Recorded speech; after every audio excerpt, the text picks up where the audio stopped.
A big thank you to One More for sponsoring a portion of today's video. I now know what you're going to say. Potentially comparing the Pixel 6 Pro to the Galaxy S21 Ultra might just be an unfair comparison. And I say might because at the price of the Pixel 6 Pro, it probably makes more sense to compare it to the S21 Plus.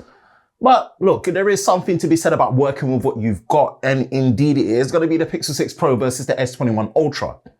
But really, let's just deep it for a minute. The real question now comes into play of how much can the Pixel 6 Pro punch above to get us close to the S21 Ultra, or even potentially beat it, considering there is a £250 or $300 price difference just to get to the S21 Ultra.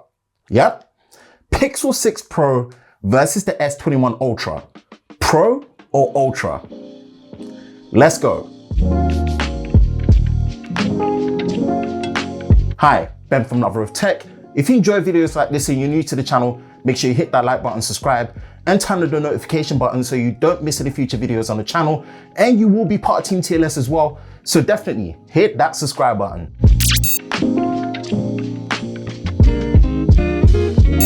As always, let's start from the outside and work our way in with not just the design, but also the design identity, the build quality, and the fit and finish. Both are large phones by screen size in just the overall footprint when using and holding it, as the Pixel 6 Pro is using a 6.7-inch display compared to a 6.8-inch display on the Galaxy S21 Ultra. When holding both phones, you will notice that the S21 Ultra is slightly heavier and more dense. Both are using top materials with Corning Gorilla Glass Victus on the front and back between a solid metal frame, and they both feel as premium as they look. And then for how they look, here comes the design identity, and I have to say, both own it so well.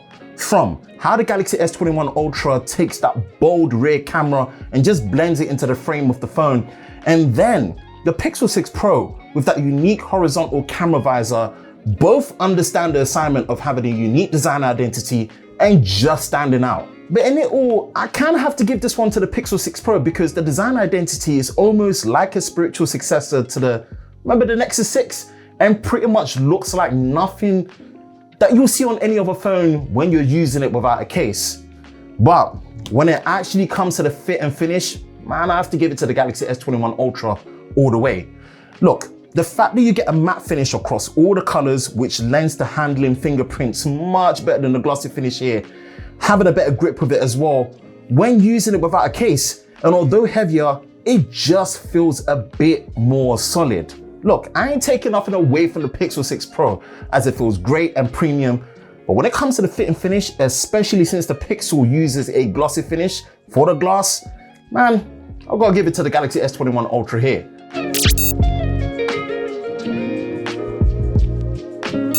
Now for the display and audio experience, and on paper, when using both on a daily, it will pretty much be getting exactly near enough the same experience. You know what, just keep that statement in mind when I say near enough the same experience. Let's break it down. Starting with the Pixel 6 Pro, it does have a 6.7-inch display compared to a slightly larger 6.8-inch display on the Galaxy S21 Ultra. Both do have a QHD Plus OLED display, with both using an LTPO 120Hz adaptive refresh rate for that smooth experience, and both do have a single hole punch at the top. Now, when comparing the brightness, the Galaxy S21 Ultra is meant to be brighter, but when using it day to day, for me personally, the difference wasn't big enough for me to even see it, and that's even when using outdoors on a very bright sunny day. At this point, going through all of that, this should be pretty much the end of it, but look, let's just try and look at the finer details. Now, firstly, it's easy to forget the Galaxy S21 Ultra does have S Pen support, which can come in clutch if you do use the S Pen. Both are using a curved display for the front, but ever so slightly, it feels like the S21 Ultra is less curved. Not much of a difference, but it just feels a bit easier to handle. And both do have some of the best haptic feedback for the vibration motor on a phone that I've used. But I feel like this part is kind of subjective, but the S21 Ultra just feels a bit more tighter, more crisp, and just a bit more refined. And then The last two major ones that set the display experience above on the Galaxy S21 Ultra versus the Pixel 6 Pro is that one, you get convenient face unlock, and also two, that second generation ultrasonic fingerprint scanner is a good amount faster, more accurate, and also works without needing the display or always on display to be active. Look, I'm sure Google will and can add face unlock with an update, but currently my experience with the optical in-display scanner on the Pixel 6 Pro is that it's accurate. Yes, it is, but it just feels half a second slower than I would like it to be. I did a whole video comparing the fingerprint sensors on here, so highly recommend it. Check it out. Now, audio-wise, with the dual speakers on both, I've grown to like the Pixel 6 Pro more due to the fact that it just has a nicer, more rich, bassy feel to the audio, even though the Galaxy S21 Ultra is slightly louder and not by much, maybe just a little bit clearer. Now, as you find on modern smartphones, there is no headphone port on both, so it looks like going wireless via Bluetooth is the way to go. This then leads into the sponsor of a portion of this video, which is one more with their ComfoBuds 2, truly wireless Bluetooth 5.2 earbuds. The ComfoBuds 2 come at a great competitive price, offering a great design and a semi-in-ear fit for great comfort in the ears for long listening. USB-C charging, a great audio experience backed with a 13.4mm dynamic driver, AAC codec support, quick charge of 15 minutes, which gives you 3 hours of listening and a total of 24 hours of listening when it comes to the audio. IPX5 water resistance and a full EQ support through the One More Music app. The ComfoBuds 2 give you the sound and freedom you want when listening to your music and media, and with auto pause and play when removing the earbuds, touch controls, and a low latency game mode, the ComfoBuds 2 have you covered for an amazing price. For a limited time and in qualifying countries and regions, check the full details in the description below and use the offer code LoverofTech5 at checkout to get 15% off the normal price of the ComfoBuds 2. Hurry, as this is a limited time offer, and thank you to One More for sponsoring a portion of this video. Back to the main comparison. Now for the specs and the performance, and starting with the Pixel 6 Pro. It's powered by Google's first in-house design system on a chip, SoC, which is the Google Tensor with 5nm, and it does have 5G support, and it's backed with the Titan M2 security coprocessor with 12GB of LPDDR5 RAM and 128GB of UFS 3.1 storage. Now, let's compare it to the Galaxy S21 Ultra, which, depending on what region you're in, can either be powered by the Exynos 2100, which mine is as I'm based in Europe, or the Snapdragon 888 with 12GB of LPDDR5 RAM and 128GB of UFS 3.1 storage. Again, no micro SD card support on both, but I do like the fact that the Galaxy S21 Ultra does actually come with two proper physical nano SIM card slots. Just my personal preference. When briefly looking at the benchmarks, it looks like Google opted for more powerful GPU for graphics, whereas the overall single core and multi-core performance for the CPU is stronger on the Galaxy S21 Ultra. Look, I'm not much of a mobile gamer, but when I use it day to day, when it comes to how both these phones perform, they just don't skip a beat. You're not gonna have a problem when it comes to the performance overall. So it's a draw. It's a good one on both.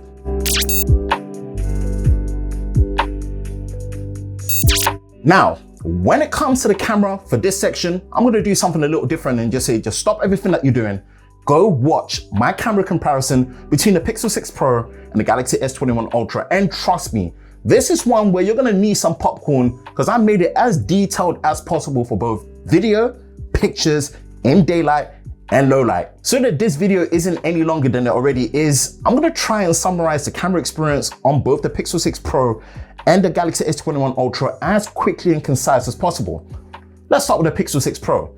It has some of, if not the best low light photos I have seen so far on a smartphone.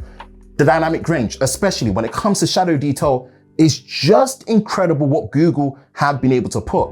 And then when it comes to Google's real tone for accurate representation of skin tones like myself with all this chocolate and browning, it's legit and dare I say a game changer. Then add things like magic eraser and shooting modes like action pan and long exposure. But let me tell you this, This Pixel 6 Pro is a photography beast.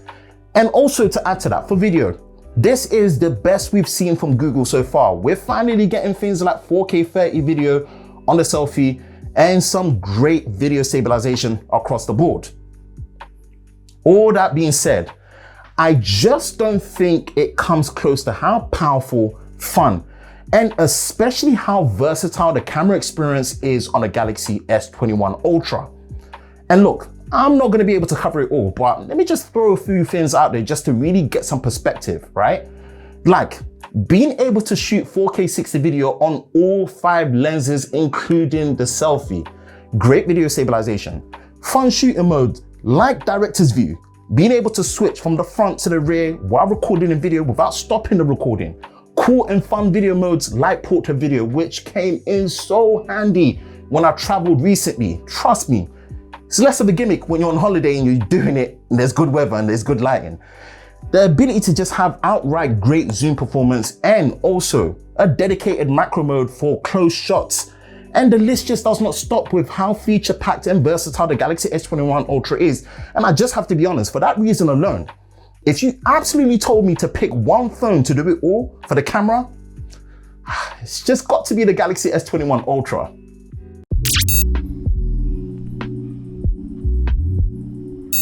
Now, when it comes to the battery and charging experience, things look obvious on paper. But in my experience, it's been a very different and interesting story. And here's why. Firstly, the Pixel 6 Pro is packing a 5003 mAh battery, which now supports 30-watt wire charging up from 18 watts from before, wireless charging up to 23 watts if you use the new Pixel 2 generation stand, which I'm gonna be testing very soon, so watch out for it, and reverse wireless charging as well with battery share. Let's compare that to the Galaxy S21 Ultra, which is packing similar 5000 mAh battery and supports 25-watt wire charging, 15-watt wireless charging, and reverse wireless charging with power share as well. And again, the trend in 2021 is that there is no charger in the box for both these phones. So that's something that you need to get separately, which I did, or use the old chargers. And look, I know at this point, it's a massive point of contention when it comes to both the battery life on these phones, especially recently with more of the Pixel 6 Pro. But when I'm using 5G on both, which I get 5G coverage where I am, I have consistently been getting a lot better battery life on the Pixel 6 Pro. And in general, the battery life for me on the Pixel 6 Pro has been great. What then changes is the charging experience, which the Galaxy S21 Ultra wins by a large amount compared to the Pixel 6 Pro, which in my testing takes slightly over an hour just to charge to full, and then a massive 2 hours on the Pixel 6 Pro. I thought about it, and I understand Google chose a more adaptive approach to charging to potentially preserve battery health. But as someone who basically never charges their phone overnight, I find this new 30-watt charging just a bit too slow for my liking, to the point where I say if you've got an older 18-watt charger, just use that instead and save your money on the 30-watt official charger from Google. Look, I highly recommend watching my charging test video between these two to get a full look. And look, it's a give and take, but my experience is battery life overall has just been better on the Pixel 6 Pro, but the charging speeds and experience on this much faster and much more efficient on the S21 Ultra.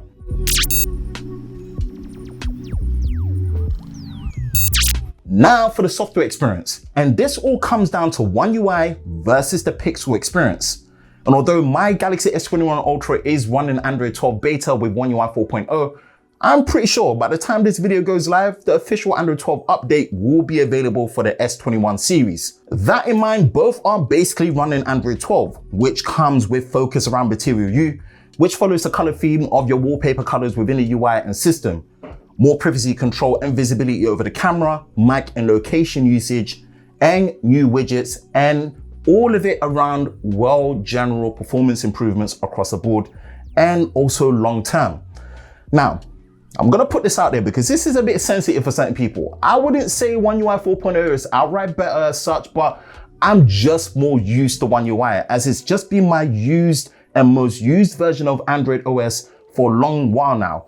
And if it comes to things like powerful features like DeX, software features that optimizes for bigger screen when it comes to the phone experience, and also things like S Pen support software, I've come to really appreciate the all-purpose nature of One UI. Now, the Pixel experience is no pushover either, because there's some exclusive features here that definitely make it stand out.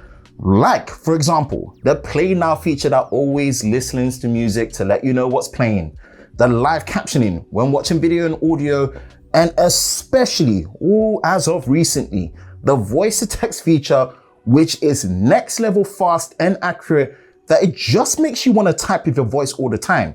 And as some people will say, this is kind of like a stock Android experience. So Google promising 5 years of security updates and 3 years of OS versions, and hopefully more, kind of leans into the Pixel experience being guaranteed for not just the latest, but the fastest for longer. Honestly, this really comes down to which flavor of Android you like. And as much as One UI wins it for me, look, the Pixel experience is a beast in its own right. Whew, wrapping this up, man, just remember what we said at the beginning. There is a £250 to $300 price difference to get to the Ultra from the Pixel 6 Pro. That alone, if you consider it, boy oh boy, have Google done a fantastic job with the Pixel 6 Pro. But you know what?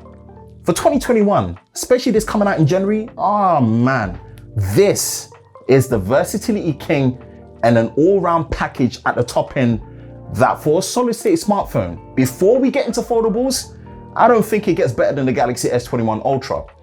Let me know in the comment section below which one you would pick and what's your thoughts on this comparison. That's it for me, Ben from Lover of Tech.